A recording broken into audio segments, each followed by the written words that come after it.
The film you are about to see brings you face to face with one of the most important challenges of our times, protecting and empowering the world's women during and after conflict. This is a top priority for the entire United Nations system and for me personally as Secretary General. Women's experiences of war are different than those of men. That is one of key insights contained in Security Council Resolution 1325, adopted in the year 2000, and the landmark step in raising global awareness about women, peace, and security. The resolution also recognized that women are a powerful yet untapped force for peace. Our challenge is to act on this understanding. The peacekeeping missions we deploy and the peace negotiations we support must have gender equality at their heart. We also have a collective responsibility to combat sexual violence against women and girls, to seek justice and end impunity for these crimes. The documentary you are about to see shows what the United Nations and its partners are doing to meet this challenge. You will meet peacekeepers, activists, humanitarians and survivors, women and men across the world who are champions of this cause. You will hear difficult testimony about the obstacles we face and about the mindsets that are often so hard to change. But you will also hear from women who have survived the conflict or overcome other difficulties to make a real difference for their communities and our common future. But our achievements have not yet matched the magnitude of the challenge. I am strongly committed to doing more. I urge viewers everywhere to do their part. Empowering women and girls for peace and development is the smartest and most overdue investment the international community can make in securing a just and peaceful future for all.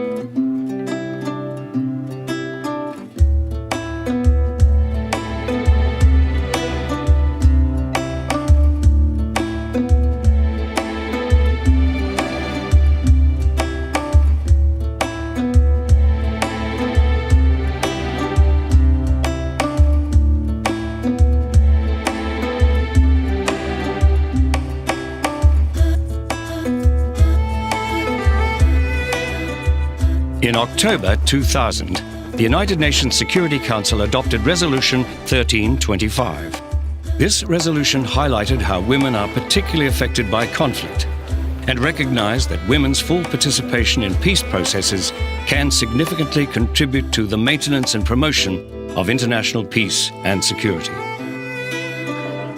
Since the adoption of Resolution 1325, the issue of women, peace and security has continued to gain attention with growing recognition that engagement with women and their active participation in decision-making are instrumental to the protection of women and the prevention of armed conflict, and that the increased participation of women in post-conflict decision-making and recovery is a linchpin to sustainable peace.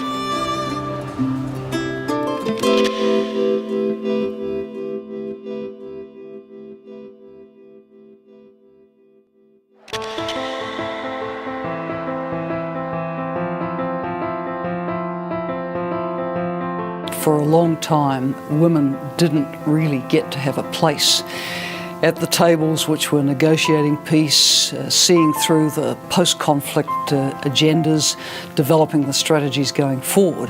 So the UN Security Council had this landmark resolution on women, peace and security. It recognized that women suffer differently on conflict and that they needed specific policies and programs. But on the other hand, they acknowledged that women were part of the solution. So everything from how to address women's participation in demobilization, reintegration processes, how to ensure that in the security sector reform processes, women's participation and protection issues are being addressed. And ever since, women all over the world have adopted it as their platform for enabling them to argue the case for them to be involved in peace processes. For the past 21 years, women have been a symbol of resilience in Somalia. The men have gone to fight, families have been separated, and the victims have been mainly women. But it is the women who have succeeded to keep their families together. It is the women who have shown the way.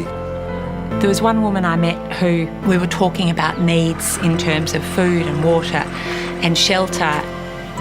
And she said to me, but what I really need the most is white cloth. And I looked at her and said, white cloth, what would you be needing that for? And she said, the least I can do, she said, I couldn't feed my children, but the least I can do is give them an honourable burial. And that voice, that incredibly powerful mother's voice, for her recovery and for getting society back together and being able to at least say that they had been dying with dignity was something that was so important. And I think that those voices have to be heard. Women make up 50% of the population. How can you possibly attempt to create and maintain international peace and security when you're excluding 50% of the population? Women and girls are those most affected by violence and conflict, should also be seen as change makers, as peace builders, as people who can create a future. It's not going to just happen overnight because we are changing the ways in which people are thinking about peace and security.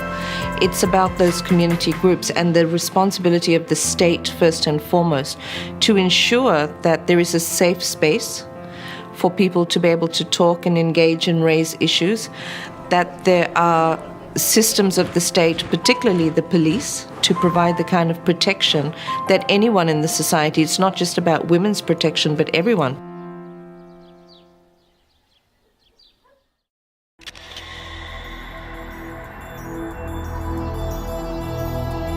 You know, in the war, we are just survive one day. If you sleep until tomorrow, you thank God.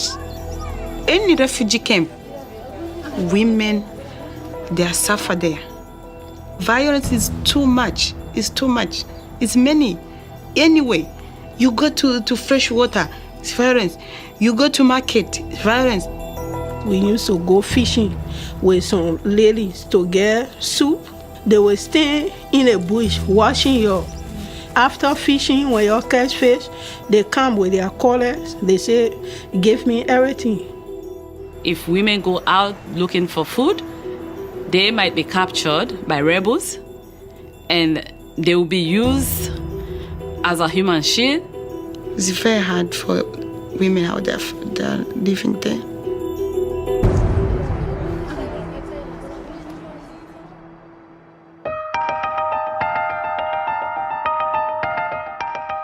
Conflicts in the latter part of the 20th century drew international attention to the vulnerability and exploitation of women as victims of gender-based violence and as the chief sufferers of dispossession and displacement. Conflict disrupts people's lives, and women and children particularly are the first to be displaced. And they lose their lands and they lose everything. Even after conflict ends, women will not go back to farm. They won't go back to the productive activities. Girls won't go back to school because there are no securities. I have accounts from women, giving birth near creeks. A lot of young girls who were caught in the war, who never went to finish school, high school or senior high school, and they were forced to get married as teenagers, just so that they had a man to stand by them for protection. It's really important that we look at the range of threats and the range of experience that crises have on women and men. So to ensure that, say, women that are displaced by a conflict or crises have sufficient assistance, such as food and water and shelter. And there are big issues for people in terms of the violence that they have encountered, the abuse that they've encountered, all of which has a huge impact on them psychologically. Women and children, and occasionally men, are subject to sexual violence in conflict zones, and this is often used as a weapon of war. The international community has recognized this and started to respond. I think we're fighting these three misconceptions. First, that it is inevitable, that this is part of every war since the beginning of time. Secondly, that it is unspeakable, that this is it's about sex, they think, or it's about something that is so shameful that it should not be mentioned, and the shame falls on the victims and not the perpetrators. And thirdly, that this is a lesser crime. Perpetrators are using sexual violence to displace populations, for instance, to send messages, to send signals. It's in a sense a method of total warfare. You are a 20-year-old young lieutenant or lance corporal going on a night patrol, and you face a 13-year-old girl having been gang raped by 4 either rebels or Congolese or government soldiers. What are you going to do? I have been for 39 years in Marine Corps. I thought that I had seen all the atrocities that you can think of. I was not prepared for sexual violence. What I saw on sexual violence, I was not. So if I'm not prepared, then how can be the lance corporal that we were talking about, facing this 13-year-old girl being gang raped? What are you going to do? You cannot walk away from it. You have to take action. Peacekeeping operations play an important role in the protection of women and girls. Specialized training for peacekeepers on how to address conflict-related sexual violence has been developed. However, what is also needed to support this is better system-wide protection of the vulnerable, including better data to enable better responses to sexual and gender-based violence. Many actors, both international and local, are working to achieve this. In the Congo, we have organized networks of people around the villages, actually supplying them with cell phones, so then immediate information that allows us to react. And we have also organized small patrols to escort women going to the marketplace. We have the concept of community policing to actually engage the communities through the process and bridging the gap between the communities and the police to ensure that they are able to provide that protective blanket. Women and girls, they know themselves what the threats are that they face, and they should be determining the solutions. So no matter how difficult it is to access them, no matter what the security issues are, it's absolutely imperative that women and girls are involved in the design of the solutions for them. Invest heavily in women, listen to the women in the villages, advocate with your opponents to stop that violence. Make sure that your troops are really prepared for it. While system-wide protection is improving, the international community has also strengthened its mechanisms to hold perpetrators to account. The Secretary-General is now able to list those parties credibly suspected of committing or being responsible for patterns of sexual violence in situations on the Security Council's agenda. In international humanitarian law, the law of war, you find in the 4 Geneva Conventions and their 2 additional protocols many statements about the fact that sexual violence is prohibited. We see at the International Criminal Court that sexual violence is a war crime. Prosecuting sexual violence, even in peacetime, is a very difficult thing. How do we do it without further making the life and the experience of the survivor horrific? I think we need equally as serious and intense focus and spotlight on men as perpetrators. When we travel, we ask the question, well, what does it cost in this community to rape a girl? The question is not understood at first. Well, what do you mean, cost? And this is what we have to change. Sadly, sometimes those responsible for providing protection may be the perpetrators. In field operations where international organizations are operating, women and children who are caught up in conflict are particularly vulnerable and can be sexually exploited by those charged with their protection. Sexual exploitation and abuse, whenever it occurs, not only harms the victims, but also jeopardizes the reputation of the organizations involved. The Secretary General has made it extremely clear, loud and clear, that he wanted zero tolerance. The reality is that external actors, such as humanitarian agencies, such as peacekeeping forces, are in an immensely powerful position. It's critical that the external actors, humanitarian agencies, military forces, police forces, they've got proper training, proper processes in place around child protection, around sexual abuse and the like. That's vital.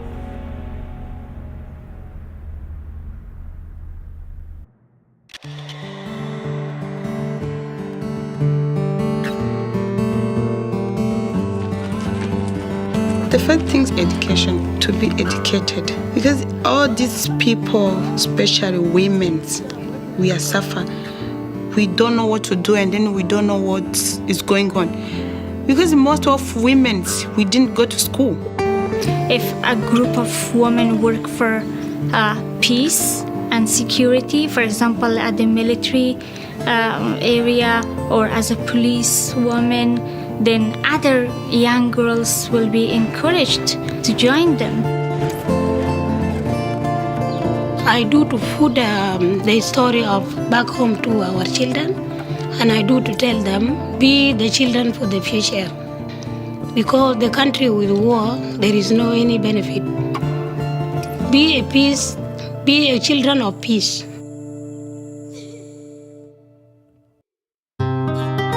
As well as effective responses to violence, a greater emphasis on preventing the impact of conflict on women is fundamental to moving the women, peace and security agenda forward.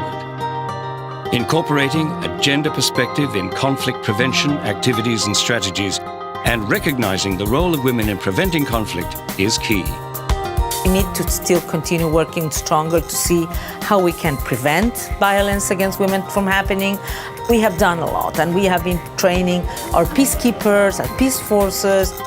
First of all, just understanding that vulnerability, but beyond that, ensuring that we address it from a preventive perspective, educating women and girls about those vulnerabilities and empowering them to be able to prevent gender-based violence. Early warning indicators allow steps to be taken to recognize and address further escalation of conflict. We recently compiled a matrix of early warning signs and indicators of conflict-related sexual violence.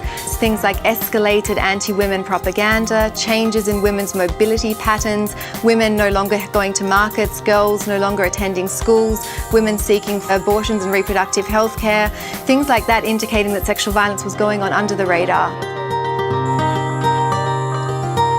Police play a key role in prevention by working at the community level in both cities and villages.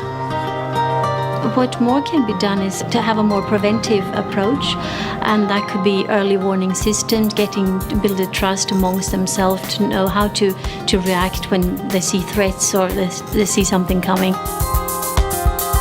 Many new strategies have been developed to increase the international community's capacity to respond to violence against women, including by using female interpreters, data collectors, gender advisors, and female police officers. With these new approaches, interactions and communication with women and the local community becomes more effective and leads to a better understanding of the community's needs. I had an experience in one refugee camp. I tried to speak with the women there, tried to find out if they have other problems and food and so on. And the translator was a man, and women would tell me, no, everything's fine, everything's fantastic. And then I went into a small room with a small group of women with a female translator, and the kind of things that happened were completely different. Everything was happening, from FGM, from rape, and so on. Everywhere we have female officers deployed, we see the difference. Their understanding of the situation in order to have an early warning, and also their capacity to listen, the confidence that they can build immediately with the women that are in difficulties are an important asset. One of the things that the UN did, which really helped a lot to encourage women to join the police, was the deployment of an all-female formed police unit from India to Liberia. I was impressed with their professionalism and their expertise. I asked it to be taken on night patrol in Monrovia. And as the headlights swept around this bend, there were 3 uniformed police officers, a Liberian national police officer, another international female police officer, and a member of the all-female formed police unit, who was the only one who was armed. And I could see the other 2 were feeling comfortable that she was there and providing that protection. The women decided to create their own mechanism called the peace huts. They didn't want to call them trouble, they wanted to call them something positive. And inside those peace huts, they're also adjudicating on issues of marital disputes, small property disputes, domestic violence issues. The police are now reporting in some communities that they're getting fewer and fewer calls about domestic violence because the Peace Hut women are actually solving these problems before they escalate into violence. Recently, governments have been developing national action plans to support the implementation of the Women, Peace and Security Agenda. They set out a range of activities that you're actually going to undertake to promote women, peace and security, and then they actually make governments accountable. A key factor in preventing violence against women and in ensuring their inclusion in peace building is the need for strong role models, both male and female. We consult with men of all ages because it's often the men who will be working as advocates in their communities, as leaders in their communities to speak out against violence. Removing discrimination against women by providing equal property rights, access to their inheritance, and equal opportunities in education is an important preventative step. In many post-conflict situations, up to 40% or more of households are female-headed because of male death, disappearance, desertion, migration. In African societies, women cannot inherit or cannot assume automatically the property of their disappeared spouses. So they may often be destitute, lacking any productive assets upon which they can build a post-conflict livelihood. Young women, young mothers, teenage mothers were coming out now to seek help for especially functional literacy and functional meds. You know, a young mother will tell you, a nurse gives me medicine to take home for my child. I need to be able to read, like how much 5 meals is when I go to a store. I need to know that I've been given the right change.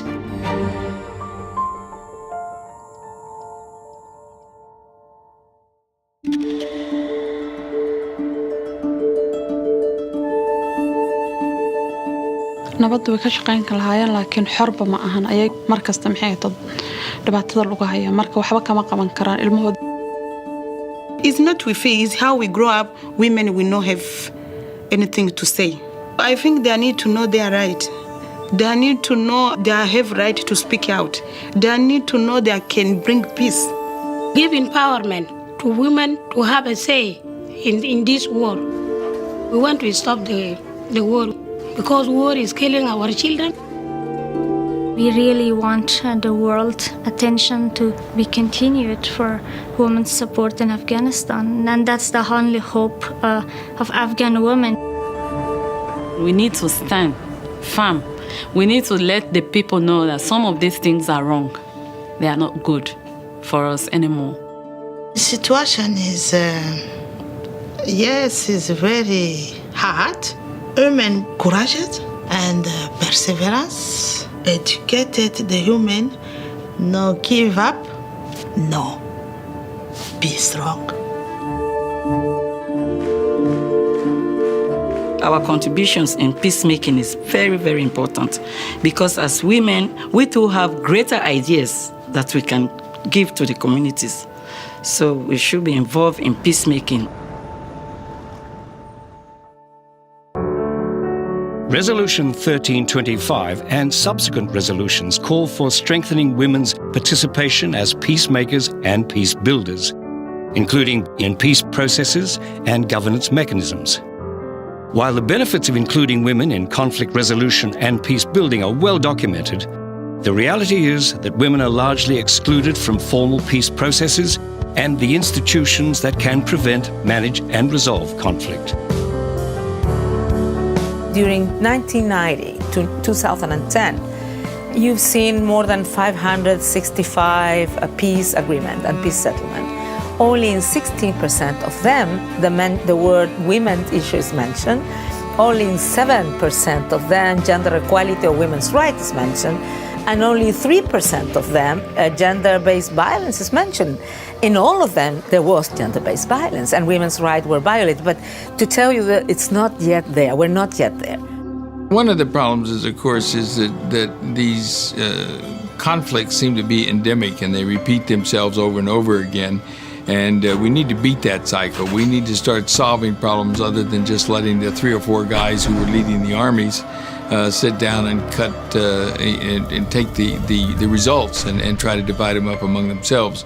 So it's absolutely critical that over half of the society that's there, it's bearing most of the brunt, be involved in the peace agreements. All the civil society conferences we've been holding, workshops, we always insist that there must be 30% women representation.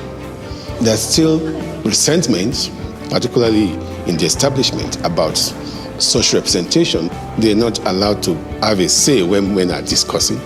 They're not allowed to take part in decision-making and all of that. Those traditions still persist. Rwanda is the one I like to quote most, where 34% of parliamentarians are women. And it's not just having women in parliament, but then seeing the bills that are passed as a result.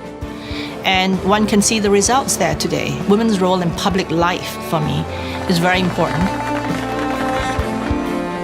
The power of women's own advocacy must not be underestimated. International support for local organizations can help to strengthen the voices of women around the world.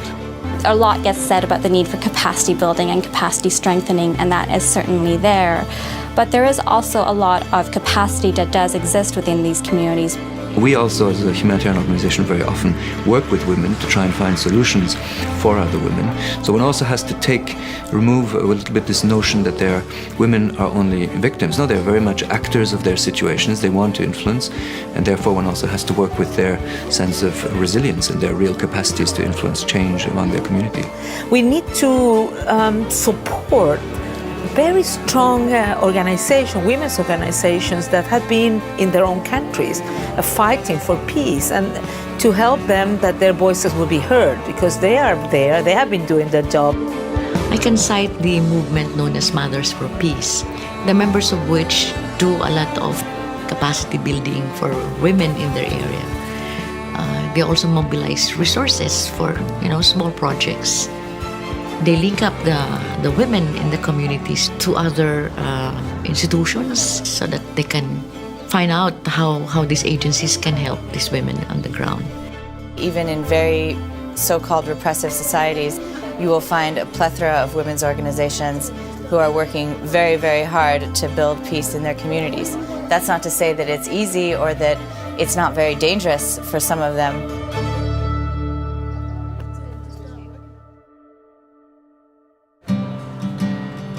While the Women, Peace and Security agenda has progressed, and strategies and training tools have been developed to empower and achieve better protection, prevention and participation of women, more remains to be done. Building effective institutional arrangements to guarantee women's protection and their full participation in peace processes will pay dividends by building a better, more resilient future, which will support the maintenance and promotion of international peace and security. There's a lot of skills, a lot of training, a lot of support, a lot of empowerment of women to be done. But what we know is that women are peacemakers, that women want to be involved, that they've played very important roles in a number of countries which have been through great trauma. And from the best experiences and practices we've seen around the world, we can support other women too to play these roles. Imagine the discussion that would happen if 20 men were in a room talking about what they need for the future. Then imagine the discussion if 20 women were in the room talking about what they need for the future. Both discussions are going to be incredibly different and varied, but imagine if we had a room where we had 10 women and 10 men talking about what they need for the future and how they can build a sustainable peace for the future generations. So challenge ourselves, set benchmarks that deliver on the standards. It has to have real impact, which is visible. The judge of our effort is ultimately the communities that we are serving. What the international community needs to do at this point is take responsibility for the commitments it's already made. Every time there's work done on preventive diplomacy, every time there's work done in a peace process, every time there's rebuilding financing, support given to the rebuilding of institutions post-conflict, the questions must be asked. Where are women, and am I including women's rights in all of these efforts? So I think that would be great for women, if they want them to involve in peacemaking. So we do everything equally, not equally, but side by side.